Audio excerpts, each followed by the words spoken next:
सभी लोग अपने को म्यूट कर लें एक्सेप्ट ओम भैया।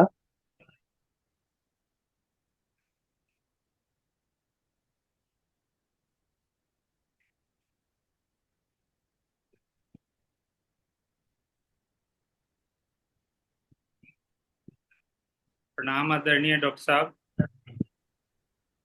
प्रणाम भैया।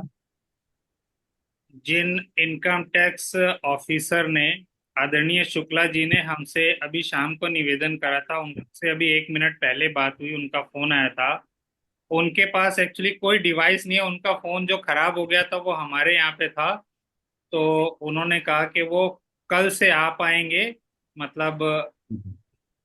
तो अब उनको कल से उसमें ज्वाइन कराया जाएगा। हम चलिए। लोग आगे प्रारंभ करते हैं। ठीक। एक निवेदन था ओम भैया। एक मैसेज डाल दीजिएगा ग्रुप में। अगर सब लोगों को ठीक लगे तो एक 10 मिनट 15 मिनट पहले से गुरुदेव की आवाज में गायत्री मंत्र चला दिया करें हम लोग। जो पहले से जुड़ जाते हैं कुछ लोग वो गायत्री मंत्र करते हैं। आइए जी आज कल। का स्वाध्याय प्रारंभ करते हैं। परम पूज्य गुरुदेव पंडित श्रीराम शर्मा आचार्य, परम वंदनीय माँ भगवती देवी शर्मा की सूक्ष्म उपस्थिति में, उनके मार्गदर्शन संरक्षण में आइए हम सब भाई बहन परम पूज्य गुरुदेव के लिखे सकता है और होगा यदि हम उनके बताए हुए रास्ते पे चलेंगे और साधना करेंगे। साधना से सिद्धि का सुनिश्चित सिद्धांत है। परम पूज्य गुरुदेव की बताई हुई किसी भी बात में आप संशय ना करें। आगे के अध्याय पढ़ते हैं हम लोग। अंग्रेजी के प्रसिद्ध उपन्यासकार जॉर्ज एलन नॉट ने एक वैज्ञानिक उपन्यास लिखा है, जर्नी बाय अनवेज। ये वाला जो अध्याय है इसमें बायोलॉजिकल प्लाज्मा बॉडी के बारे में परम पूज्य गुरुदेव हम लोगों को बताएंगे। और ये जो बायोलॉजिकल प्लाज्मा बॉडी है ये बायो इलेक्ट्रिसिटी है। और इसके विषय में हम लोग कई बार चर्चा कर चुके हैं। एक बार कुछ भाई लोग अगर नए आए हों तो उनके लिए बता दें कि मानव शरीर अनेकों कोशिकाओं से मिलकर के बना है। ये कोशिकाएं एक एडल्ट ह्यूमन बॉडी में लगभग 37 से 50 ट्रिलियन होती हैं। 1 ट्रिलियन में एक के बाद 12 जीरो लिखे जाते हैं, तब ट्रिलियन की गिनती होती है। तो 37 से 50 ट्रिलियन सेल्स होती हैं और प्रत्येक कोशिका के अंदर और बाहर अनेक प्रकार के आयंस होते हैं। ये आयंस क्या होते हैं? जिन परमाणुओं में इलेक्ट्रॉन की अधिकता होती है प्रोटॉन के मुकाबले, वो निगेटिवली चार्ज हो जाते हैं। और जिनमें इलेक्ट्रॉन की कमी होती है प्रोटॉन के मुकाबले, वो पॉजिटिवली चार्ज हो जाते हैं। क्योंकि नाभिक में प्रोटॉन होता है जो पॉजिटिवली चार्ज है। सामान्यतः होता क्या है, एक परमाणु में नाभिक है, नाभिक के अंदर प्रोटॉन पॉजिटिवली चार्ज्ड पार्टिकल और उसके साथ में न्यूट्रॉन वो न्यूट्रल होता है। और बाहर कक्षा में चक्कर लगाते रहते हैं, जैसे सूर्य के चारों ओर ग्रह ग्रह चक्कर लगाते रहते हैं, उसी तरह से नाभिक के चारों ओर इलेक्ट्रॉन चक्कर लगाते रहते हैं। इलेक्ट्रॉन निगेटिवली चार्ज होता है। सामान्यतः प्रोटॉन जितने होते हैं उतने ही नाभिक के बाहर इलेक्ट्रॉन होते हैं। तो पॉजिटिव और नेगेटिव चार्ज इक्वल होते हैं, यानी प्रत्येक परमाणु न्यूट्रली चार्ज्ड है। ना उसमें प्रोटॉन की अधिकता है ना इलेक्ट्रॉन की। लेकिन जब केमिकल रिएक्शंस होती हैं तो अगर एक्स्ट्रा इलेक्ट्रॉन आ गया तो वो निगेटिवली चार्ज हो गया, इलेक्ट्रॉन कम हो गए प्रोटॉन के मुकाबले तो पॉजिटिवली चार्ज हो गया। तो कोशिकाओं के अंदर और कोशिकाओं के बाहर अलग अलग तरह के आयंस होते हैं, जैसे sodium, potassium, calcium, bicarbonate, HCO3, chloride. इस तरह के आयंस के ऊपर पॉजिटिव या निगेटिव चार्ज होते हैं। तो जहां पर मान लीजिए कोशिका के अंदर निगेटिवली चार्ज आयंस ज्यादा है तो इनसाइड इज निगेटिव, और अंदर और बाहर में -70 मिली वोल्ट का पोटेंशियल डिफरेंस है। और जब भी किसी जगह पे पोटेंशियल डिफरेंस होता है तो इलेक्ट्रॉन्स का प्रवाह शुरू हो जाता है। इलेक्ट्रॉन्स जो हैं वो चलना शुरू करते हैं, तो इलेक्ट्रॉन्स के प्रवाह को इलेक्ट्रिसिटी कहते हैं। तो ये जो बायोलॉजिकल प्लाज्मा बॉडी है ये हमारी बायो इलेक्ट्रिसिटी ही है। जो हमारे शरीर में बायो इलेक्ट्रिसिटी है उसी को बायोलॉजिकल प्लाज्मा बॉडी कहते हैं। गुरुदेव कह रहे हैं अंग्रेजी के प्रसिद्ध उपन्यासकार जॉर्ज एलन नॉट ने एक वैज्ञानिक उपन्यास लिखा है, जर्नी बाय अनवेज। उपन्यास में एलन नॉट ने एक ऐसे यान की कल्पना की है जिसमें नायक कुछ ही मिनटों में हजारों मील की यात्रा कर लेता है। यान प्रकाश की गति से चलता है और नायक यात्रियों को इच्छित स्थान पर उतार देता है।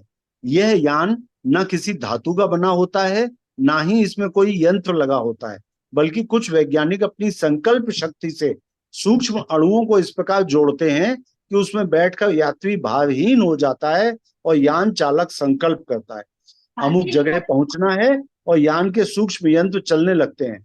चलने लगता है ये कहना भी गलत होगा, क्योंकि कुछ ही पल में इतनी शीघ्र कि लगता है तत्काल गंतव्य स्थान पर खड़ा दिखाई देता है।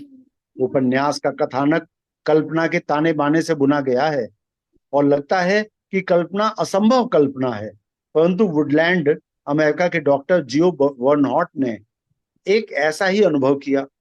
अब गुरुदेव यहाँ पे एक सत्य घटना बता रहे हैं। अमेरिका के एक डॉक्टर थे, वुडलैंड जगह है, एक वुडलैंड जगह का नाम है अमेरिका में। वहां पे एक डॉक्टर थे जियो वर्नहॉट।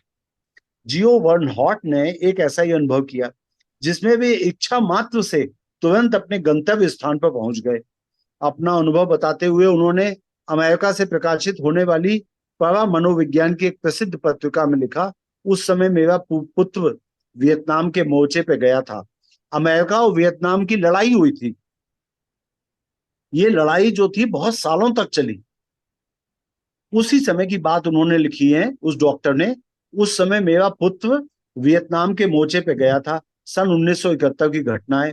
एक दिन मुझे बैठे बैठे लगा कि मेरा पुत्र किसी खतरे में है और मुझे पुकार रहा है।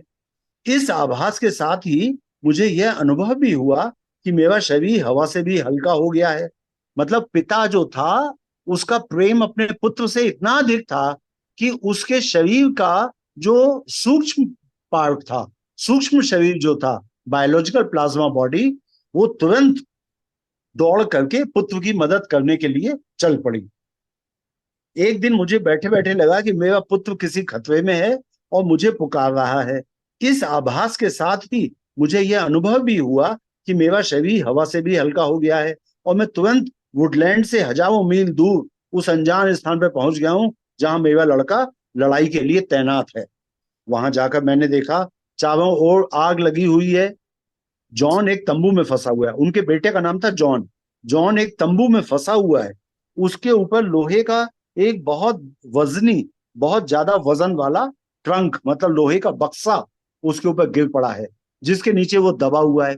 मैंने तुरंत उस ट्रंक को जॉन के ऊपर से हटाया और तंबू के बाहर ले जाकर उसे खड़ा कर दिया। अब यहाँ पे आप देखिए सूक्ष्म शरीर की शक्ति। हजारों मील दूर वियतनाम पहुंच गए वो डॉक्टर साहब, और जो काम उनका बेटा नहीं कर पाया, उनका बेटा फौजी था और उस ट्रंक के नीचे दबा हुआ था, लेकिन जो काम उनका बेटा अपने आप नहीं निकल पाया, लेकिन उन्होंने उस ट्रंक को उठाया और बेटे को तंबू से बाहर ले जाकर के खड़ा कर दिया।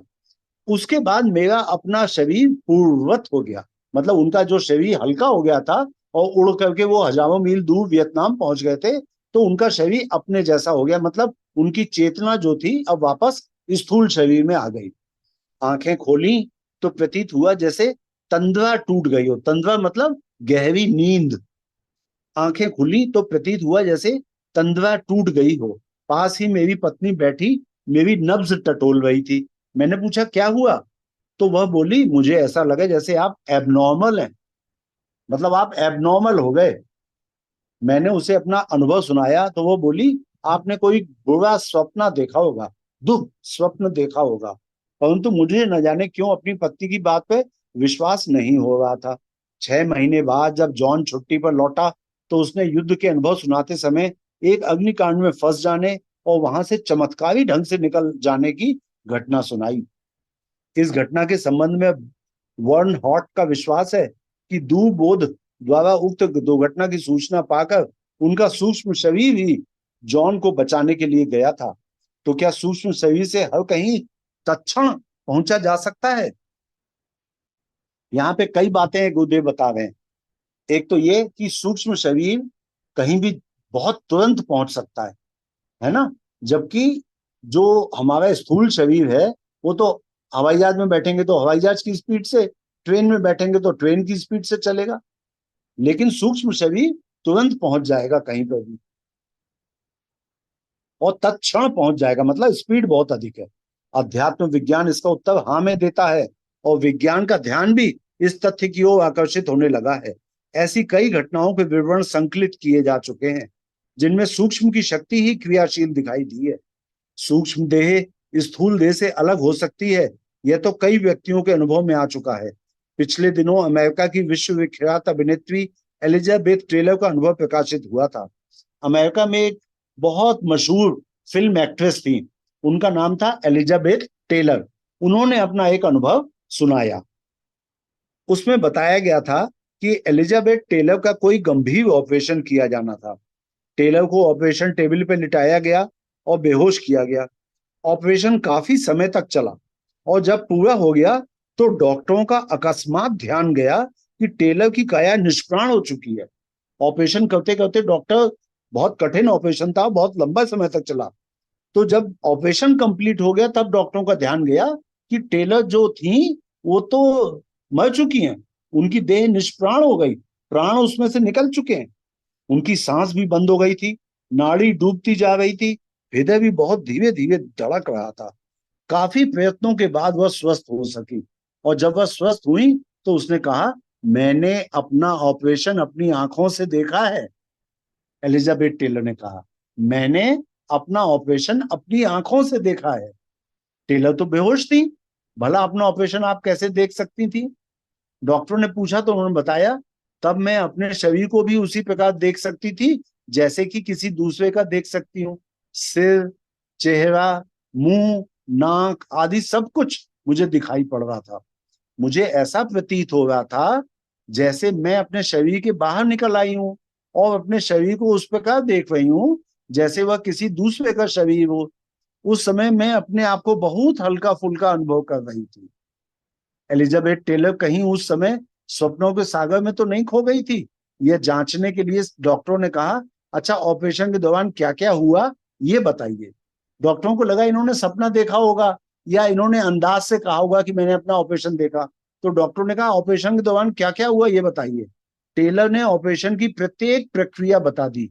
यही नहीं, डॉक्टरों ने कौन सी वस्तुएं, ऑपरेशन के कौन से उपकरण किस क्रम से, पहले क्या मांगा फिर दोबारा क्या इस्तेमाल किया, तो उन्होंने कौन सी वस्तुएं, ऑपरेशन के कौन से उपकरण और किस क्रम से, किस ऑर्डर से इस्तेमाल किए, यह भी बता दिया। एलिजाबेथ टेलर ने यह भी बताया कि अमुक उपकरण यथा स्थान उपलब्ध न होने के कारण जो चीफ सर्जन थे, सबसे बड़े डॉक्टर जो थे, वो किस प्रकार झल्ला उठे थे, और उन्होंने कौन कौन से शब्द कहे थे। जब उन्होंने एक एक शब्द बताया तब तो डॉक्टरों को विश्वास हो गया। इन अनुभूतियों को सुनकर एलिजाबेथ की बातों पर किसी को संदेह न रहा। भारतीय अध्यात्म दर्शन से परिचित व्यक्तियों के लिए यह घटना नितांत सहज हो सकती है, क्योंकि यहाँ स्थूल के अतिरिक्त सूक्ष्म और कारण शरीर का अस्तित्व भी सदा से स्वीकारा जाता रहा है। हमारे जो भाई बहन अभी जुड़े हैं पहली बार, उनके लिए मैं ये बता सकता हूँ कि भारतीय तत्व दर्शन में हमारे शास्त्रों में बताया गया है कि प्रत्येक मनुष्य के 3 शरीर होते हैं। एक तो स्थूल शरीर जिसे हम छू सकते हैं, देख सकते हैं, अनुभव कर सकते हैं। दूसरा सूक्ष्म शरीर जिसे विचार शरीर भी कह सकते हैं, जिसमें हमारे विचार रहते हैं। तीसरा कारण शरीर जो इस सूक्ष्म से भी सूक्ष्म होता है, और ये कारण शरीर में हमारी भावनाएं होती हैं, जैसे प्रेम, करुणा, दया, मैत्री, स्नेह, वात्सल्य, जिम्मेदारी, बहादुरी।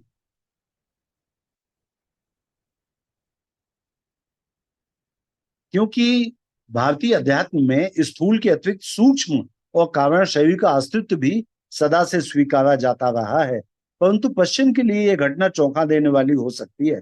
ऐसी बात नहीं है कि पश्चिम में शरीर से परे आत्मा के अस्तित्व को कभी स्वीकारा ही नहीं गया हो। वहां भी जिन संत महात्माओं ने अध्यात्म विज्ञान की खोज की, उन्होंने सूक्ष्म के अस्तित्व को स्वीकारा, परंतु आधुनिक पदार्थ विज्ञान ने उन बातों को अंधविश्वास का फतवा देकर बुद्धिजीवियों के दिमाग से उन आस्थाओं को पोंछ सा ही दिया।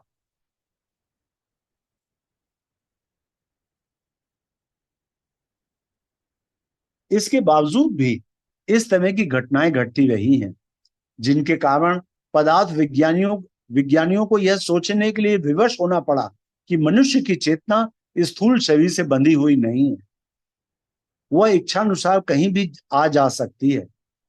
प्रसिद्ध मनश्चिकित्सक विज्ञानी डॉक्टर थैमला मोस ने सिद्ध कर दिखाया है कि कोई भी व्यक्ति अपनी चेतना को अपने शरीर से बाहर निकाल सकता है और पल भर में हजारों मील दूर जा सकता है। एक बार फिर से मैं आप लोगों से कहूंगा कि आप लोग मैं क्या हूं पुस्तक को पढ़ें, उसमें ध्यान के कई विधियां बताई गई हैं और उन विधियों में इस तरह के अभ्यास आपको बताए गए हैं कि आप अपनी आत्मा को अपने स्थूल शरीर से बाहर कैसे निकालें। और मैं आप लोगों के लिए एक लिंक भी आज डालूंगा जिसमें वो ध्यान दिए गए। शरीर के नियम बंधनों से मुक्त मानवीय चेतना को प्रमाणित करने के लिए डॉक्टर मोस ने कई घटनाओं का उल्लेख किया है। उनमें से एक घटना सन 1908 की है। ब्रिटेन के हाउस ऑफ लॉर्ड्स का अधिवेशन चल रहा था। ब्रिटेन में भी जैसे अपने देश में राज्यसभा और लोकसभा होती है, तो अपने यहाँ राज्यसभा जो है उसे वहां पे हाउस ऑफ लॉर्ड्स कहते हैं। जो अपने लोकसभा है उसे वहां पे हाउस ऑफ कॉमन्स कहा जाता है। तो हाउस ऑफ लॉर्ड्स और हाउस ऑफ कॉमन्स वहां की राज्यसभा और लोकसभा है। तो ब्रिटेन के हाउस ऑफ लॉर्ड्स का अधिवेशन चल रहा था। इस अधिवेशन में विरोधी दल ने सरकार के विरुद्ध अविश्वास प्रस्ताव रखा था और उस दिन प्रस्ताव पे मत संग्रह किया जाना था। मतलब वहां पे एक अविश्वास प्रस्ताव लाए थे विरोधी दल और उस दिन मतदान होना था। मतदान में सबका होना बहुत जरूरी था। विरोधी पक्ष तगड़ा था, अतः सरकार को बचाने के लिए सत्तारूढ़ दल के सभी सदस्यों का सदन में उपस्थित होना आवश्यक था। इधर सत्तारूढ़ दल के एक प्रतिष्ठित सदस्य सर कॉर्नरॉश गंभीर रूप से बीमार पड़े हुए थे। उनकी स्थिति इस लायक भी नहीं थी कि वे बिस्तर से उठकर चल फिर भी सकें, जबकि उनकी हार्दिक आकांक्षा यह थी कि वे भी मतदान में भाग लें। उन्होंने डॉक्टरों से बहुत कहा कि उन्हें किसी प्रकार मतदान के लिए सदन में ले जाया जाए, परंतु डॉक्टर अपने कर्तव्य से विवश थे। आखिर उनका जाना संभव न हो सका। परंतु सदन में कई सदस्यों ने देखा कि सर कॉर्नरॉश अपने स्थान पर बैठे मतदान में भाग ले रहे हैं, जबकि डॉक्टरों का कहना था कि वे अपने बिस्तर से हिले तक नहीं।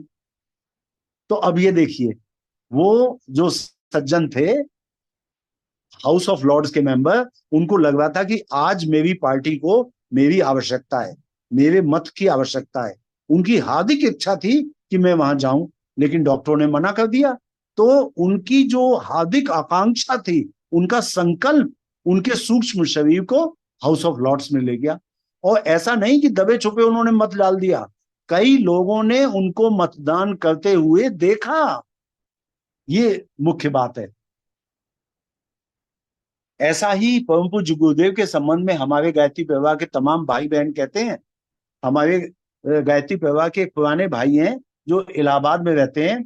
उन्होंने बताया, उनके अनुभव भी बताए गए हैं कि पूज्य गुरुदेव उनके पास गए और बोले, बेटा कल मुझे इलाहाबाद के पास एक शहर में यज्ञ कराने जाना है, लेकिन आज का दिन मेरे पास है, तो चलो लाइब्रेरी में ले चलो मुझे। गुरुदेव को पढ़ने का बहुत शौक था और लाइब्रेरी में गुरुदेव गए तो पढ़ते ही रहे, पढ़ते रहे, पढ़ते रहे। उन सदस्य का कहना है गायत्री परिवार के कि उन्होंने गुरुदेव को जाके कई बार याद दिलाया कि गुरुदेव आप तो कह रहे थे कि कल चलना है, बहुत समय हो गया। दूसरे दिन भी वो वहीं बैठ के पढ़ने लगे लाइब्रेरी में। तो गुरुदेव ने कहा तू चिंता मत कर, सब हो जाएगा। वो सदस्य का कहना है गायत्री परिवार के भाई का कि गुरुदेव उस दिन वहां पे इलाहाबाद में लाइब्रेरी में पढ़ रहे थे। मैं इस बात का गवाह हूं, मेरे सामने गुरुदेव बैठे थे और जिस छोटे शहर में जाके उन्हें यज्ञ कराना था, वहां के भाई लोगों ने कहा गुरुदेव आए, उन्होंने यज्ञ कराया और वो वापस इलाहाबाद चले गए। देखिए, ये बहुत समय पहले की बात है जब गुरुदेव थे और छोटी छोटी जगहों पर भी गुरुदेव यज्ञ कराने जाते थे। तो गुरुदेव के लिए तो मामूली बात थी ये। एक दूसरी घटना का उल्लेख करते हुए डॉक्टर मोस ने लिखा है, ब्रिटिश कोलंबिया विधानसभा का अधिवेशन विक्टोरिया हाउस में चल रहा था। इसी तरह से एक और जगह घटना लिख रहे हैं गुरुदेव। उस समय एक विधायक चार्ल्स वुड बहुत बीमार थे। डॉक्टरों को उनके बचने की उम्मीद नहीं थी। परंतु उनकी उत्कट इच्छा थी कि वे अधिवेशन में भाग लें। डॉक्टरों ने उन्हें बिस्तर से उठने के लिए भी मना कर दिया था और वे अपनी स्थिति से विवश बिस्तर पर लेटे थे। परंतु सदन में सदस्यों ने देखा कि चार्ल्स विधानसभा में उपस्थित हैं। अधिवेशन की समाप्ति पे सदस्यों का जो फोटो लिया गया, चुपचाप फोटो लिया गया, उसमें चार्ल्स वुड भी विधानसभा की कार्यवाही में भाग लेने वाले सदस्यों के साथ उपस्थित थे। ये फिर उसी तरह की एक बात आई कि उनकी इच्छा थी कि वो वहां पे जाएं, मतदान में भाग ले। डॉक्टरों ने कहा आपकी तबीयत खराब है, लेकिन उनकी उत्कट इच्छा, उनका संकल्प बल उनके सूक्ष्म शरीर को जहां पे जाना था वहां ले गया। विश्व विख्यात दार्शनिक, चिंतक और मनोवैज्ञानिक डॉक्टर कार्ल जुंग ने तो स्वयं एक बार सूक्ष्म शरीर से बाहर जाने का अनुभव किया था। एक बहुत ही विश्व विख्यात पर्सनैलिटी हुए हैं, वो फिलोसोफर भी है, चिंतक भी हैं, मनोवैज्ञानिक भी हैं। उनका नाम है डॉक्टर कार्ल जुंग। उन्होंने अपने शरीर से बाहर निकलने वाले सूक्ष्म शरीर को अनुभव किया। उन्होंने मेमोरीज, ड्रीम्स एंड रिफ्लेक्शंस नामक एक पुस्तक में इस घटना का सविस्तार वर्णन किया है। घटना सन 1944 की है। उस वर्ष जुंग को दिल का दौरा पड़ा। दौरा बहुत खतरनाक था और डॉक्टरों के अनुसार जुंग का मौत से आमना सामना हो रहा था। कार्ल जुंग ने उस समय के अनुभव को इन शब्दों में लिखा है। जब मुझे दवा दी जा रही थी और प्राण रक्षा के लिए इंजेक्शन लगाए जा रहे थे, तब मुझे कई विचित्र अनुभव हुए। कहना मुश्किल है मैं उस समय अचेत था अथवा स्वप्न देख रहा था, पर मुझे यह स्पष्ट अनुभव हो रहा था कि मैं अंतरिक्ष में लटका हुआ हूँ और धुनी हुई रुई के गोलों की तरह हल्का फुल्का हूँ। अर्थात वो अपने सूक्ष्म शरीर को महसूस कर पा रहे थे, अपने शरीर से बाहर निकला हुआ। उस समय जहां था वहां से 1000 मील दूर पर स्थित यरूशलेम शहर को इस प्रकार देख रहा था जैसे मैं विमान में बैठकर आकाश से नीचे झांक रहा हूं। इसके बाद मैं एक पूजा गृह में प्रविष्ट हुआ। वहां मैंने अनुभव किया कि मेरा शरीर इतना हल्का हो गया है कि कहीं भी आने जाने के लिए स्वतंत्र हूं। तभी मेरे ऊपर कोई छाया सी मंडराती दिखाई दी। उस छाया ने मुझसे कहा कि तुम्हें अपने भौतिक शरीर में प्रवेश कर जाना चाहिए। तभी कोई गाइड आया, कोई एंजल बॉडी ऐसी आई जिसने उनसे कहा, कार्ल जुंग से, कि आपको अपने फिजिकल बॉडी में, स्थूल शरीर में प्रवेश कर जाना चाहिए। जैसे ही मैंने उस छाया के आदेश का पालन किया, जैसे ही वो अपने स्थूल शरीर में प्रवेश कर गए, तो मैंने अनुभव किया कि मैं अब स्वतंत्र नहीं हूं। पहले जैसे हल्का फुल्का हो गए थे और हजारों मील दूर जो यरूशलेम शहर था उसको ऐसे देख पा रहे थे जैसे कि किसी हवाई जहाज में बैठ के नीचे की बहुत जमीन दिखाई देती है। तो उन्होंने कहा जैसे ही मैंने उस छाया के आदेश का पालन किया, मैंने अनुभव किया कि मैं अब स्वतंत्र नहीं हूं, परंतु इस अनुभूति ने मुझे जो अंतर्दृष्टि प्रदान की, उसने मेरे सभी संदेह समाप्त कर दिए तथा मैंने जान लिया कि जीवन की समाप्ति पर क्या होता है।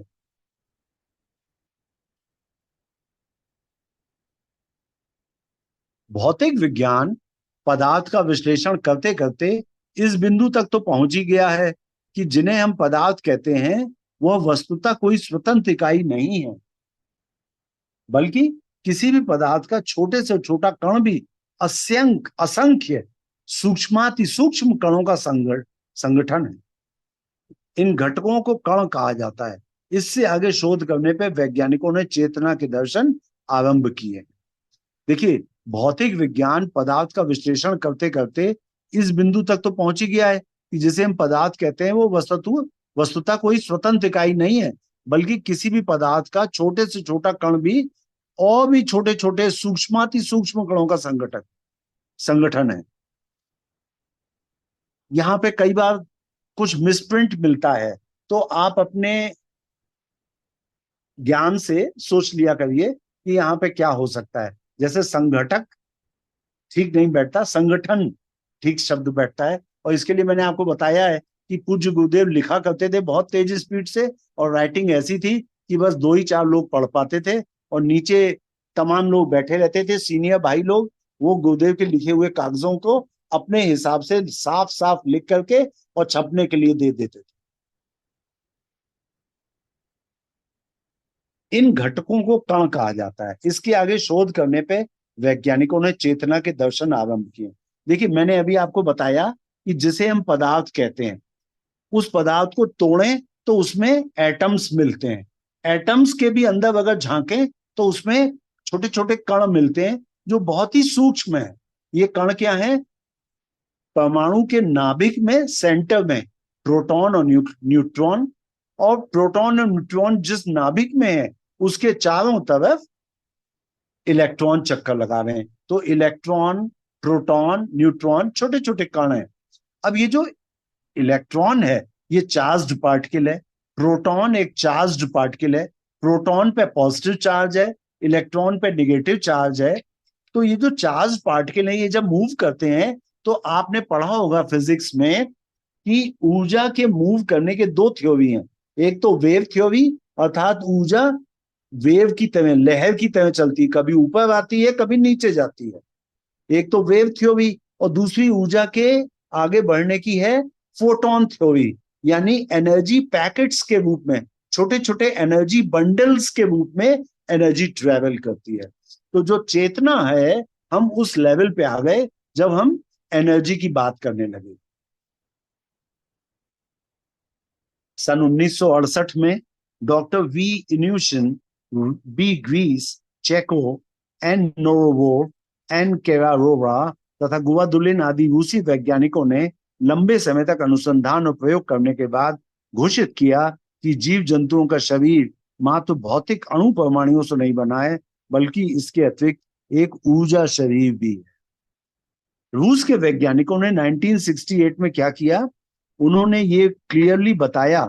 देखिए, किर्लियन फोटोग्राफी हुई थी, ये तो हमने आपको बता ही दिया था कि एक रूसी वैज्ञानिक हैं किर्लियन फोटोग्राफी के जनक। उन्होंने अपनी पत्नी के साथ किर्लियन फोटोग्राफी खोजी थी। उसी तरह से रूस के वैज्ञानिकों ने बता दिया कि जीव जंतुओं का जो शरीर है ये केवल फिजिकल अणु परमाणुओं से नहीं बना है, बल्कि इसके अतिरिक्त एक ऊर्जा शरीर भी है। यानी जो प्राणियों के अंदर ऊर्जा है, बायो इलेक्ट्रिसिटी है, वो उनका ऊर्जा शरीर है। वैज्ञानिकों ने इस शरीर को द बायोलॉजिकल प्लाज्मा बॉडी नाम दिया है।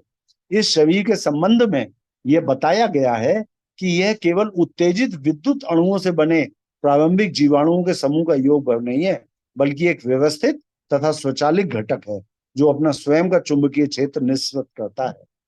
तो गुरुदेव कह रहे हैं कि वैज्ञानिकों ने जो ऊर्जा शरीर को द बायोलॉजिकल प्लाज्मा बॉडी नाम दिया है, उसके संदर्भ में यह बताया है कि ये केवल चार्ज्ड इलेक्ट्रिक पार्टिकल से ही नहीं बना है, लेकिन ये एक व्यवस्थित और स्वचालित घटक है। व्यवस्थित है और स्वचालित है। तो व्यवस्थित का मतलब आप चाहें तो इसको डेवलप कर सकते हैं, और स्वचालित है मतलब इस एनर्जी बॉडी में, बायोलॉजिकल प्लाज्मा बॉडी में प्रकाश की गति से चलने की एबिलिटी है, इसमें चेतन क्षमता है।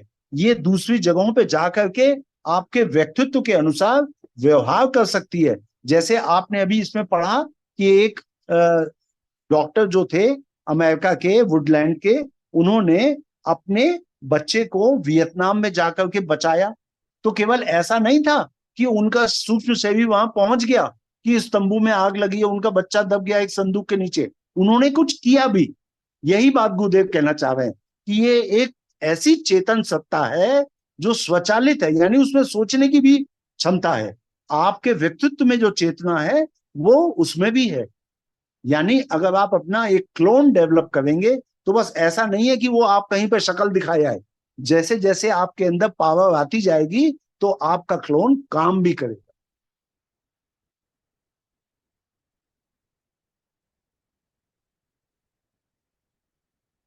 आज समय हो गया है ओम भैया, तो आज केवल इतना ही करते हैं। कल से फिर आगे शुरू करेंगे। ठीक है, आज के लिए इतना ही। सभी को प्रणाम। ओम शांति, शांति, डॉक्टर साहब, शांति। आज के इस स्वाध्याय में जो टॉपिक मतलब चल रहा है, अभी एक बिंदु जैसे बताया तो उससे ये चीज स्पष्ट हो गई कि अक्सर शक्तिपीठ से सुनते थे कि गुरुदेव ने एक दिन में कई शक्तिपीठों की स्थापना करी। हाँ, तो ये बिंदु आज पूरी तरीके से क्लियर हो गया कि वो केवल वो चमत्कार नहीं था, वो नहीं, उनकी एबिलिटी है। मैंने गुरुदेव का वो लेक्चर सुना है, कभी संभव हुआ तो मैं वो आपको दूंगा। गुरुदेव बड़ी प्यारी बातें करते हैं। कभी कभी तो ऐसी जो, मतलब जो गायत्री परिवार के लोग नहीं है, अगर सुन लें तो उन्हें थोड़ी गुस्सा आ जाए। वो कहते हैं गायत्री माता ने फोकट में मुझे कुछ नहीं दिया है, मैंने तप किया है, तब तब मुझे मिला है। अपने ग्रेट। गुरु के लिए कहते हैं, मेरे गुरु ने मेरे मेरे शरीर की एक एक चीज निचोड़ ली। मेरे मैंने अपने गुरु को समर्पण किया है, वही आपसे भी उम्मीद करता हूँ। बहुत। तो ऐसी बातें करते हैं गुरुदेव कि मतलब वो वास्तव में सही भी है। साधना से सिद्धि में गुरुदेव यही कहते हैं, जब आप गायत्री मंत्र का जाप करते हैं तो गायत्री माता आकर के आपको कुछ नहीं देती है। माँ तो सभी बच्चों को प्यार करती है। आप एक किसी ऐसी माँ से मिलिए। अब आजकल तो माओ के एक या दो बच्चे होते हैं, हमारी जो माएँ थी उनके छह छह सात सात बच्चे होते थे। उनसे पूछिए, वो एक को कम दूसरे को ज्यादा थोड़ी प्यार करती हैं। गुरुदेव कहते हैं, क्या किसी माँ के पास कोई पिस्तौल होगी तो अपने 2 साल के बच्चे को थोड़ी दे देगी वो? हाँ, लेकिन जब वो वही बच्चा 25 साल का हो जाएगा और कभी मुसीबत में होगा तो झट से वो अपने बच्चे को पिस्तौल दे देगी, बेटा जरूरत पड़े तो इस्तेमाल कर लो, है ना? तो माँ सर्व समर्थ है, हम सबको देखती है, जानती है, केवल इंतजार करती है कि हम अपनी चेतना का विकास करें। जब गुरुदेव हम की जो उसके जीवन लायक हो यात्रा है, जाएंगे तब। हाँ, गुरुदेव की जो जीवन जीवन यात्रा है, उन उसको जब लिखा गया तो यही लिखा गया, चेतना की शिखर यात्रा।